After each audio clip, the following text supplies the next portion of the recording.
Hello, I'm Sharyl Attkisson. Welcome to Full Measure.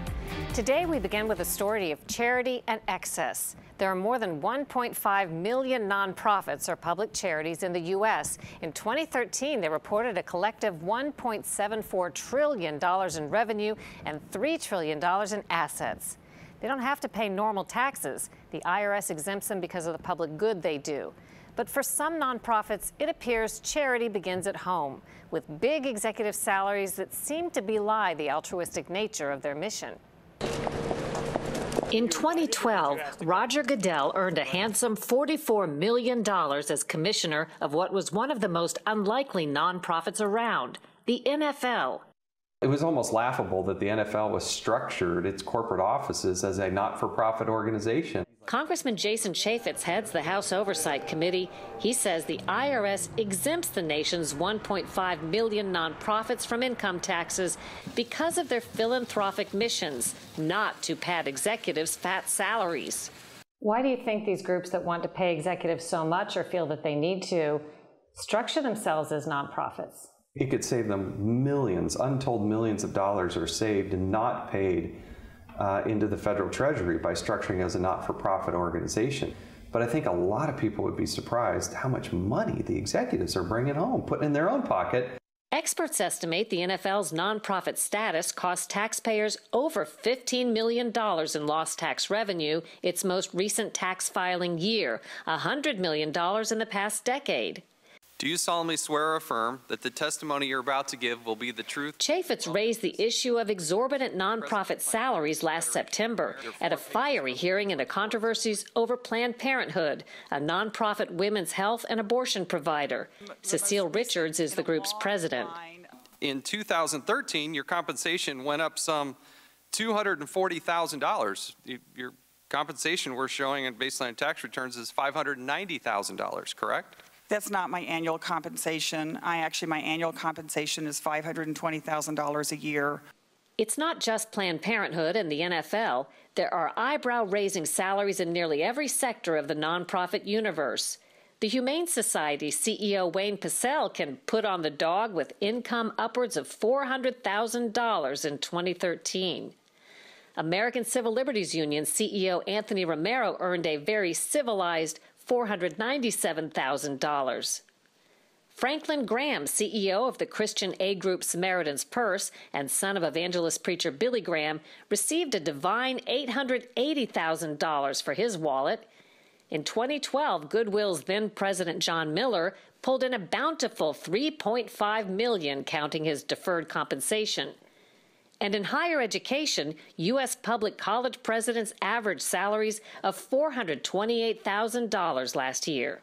What about public universities and colleges? Are there similar concerns with those? When the American taxpayers are having to subsidize and fund these organizations, at the same time, parents are struggling, myself included, I got 2 in college, to pay these high tuition rates, why should the university president be making millions of dollars?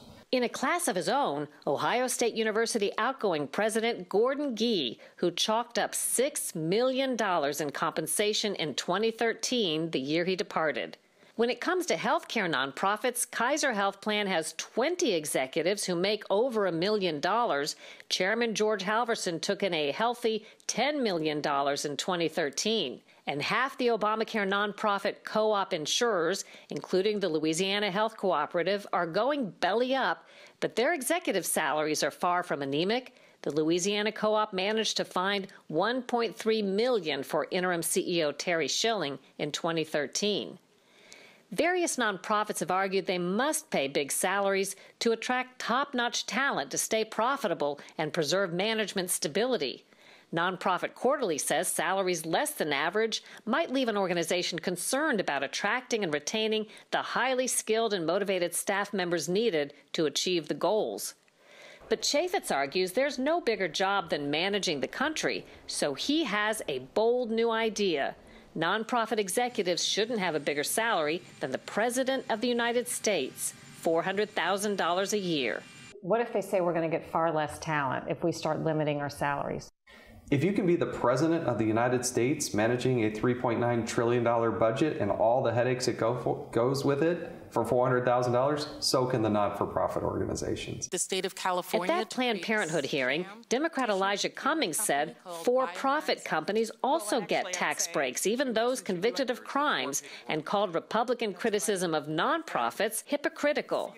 These are huge companies that are actually guilty of breaking the law, and their CEOs make millions of dollars.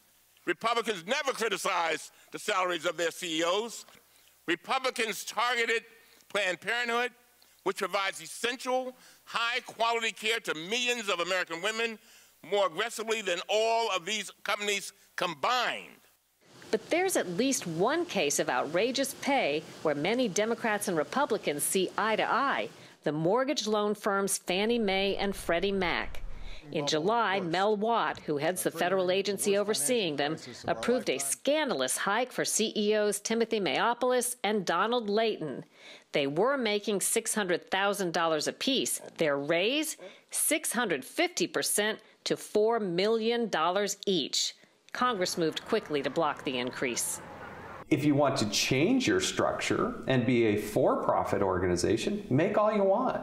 I'm not trying to dictate this. I'm just saying if you're taking the advantage of the subsidy that comes with being a not-for-profit, then you're not necessarily going to bring home a seven-figure paycheck. Tired of all the criticism, the NFL gave up its nonprofit status last April after 73 years. They'll lose millions in tax benefits, but they won't have to publicly disclose Goodell's big salary anymore. The week of Thanksgiving, President Obama signed the bill into law, suspending the controversial compensation packages for nonprofits Fannie Mae and Freddie Mac. Those CEOs are rolled back from millions to $600,000 a year. That's still $200,000 more than the president makes. Still ahead on Full Measure, billions of dollars have been released to Iran. Some fear it'll be spent to both support terrorism and fuel a growing fight among Arab states. And we'll visit the only state capital in the U.S. to file for bankruptcy. What brought down Harrisburg may be a warning for cities across America.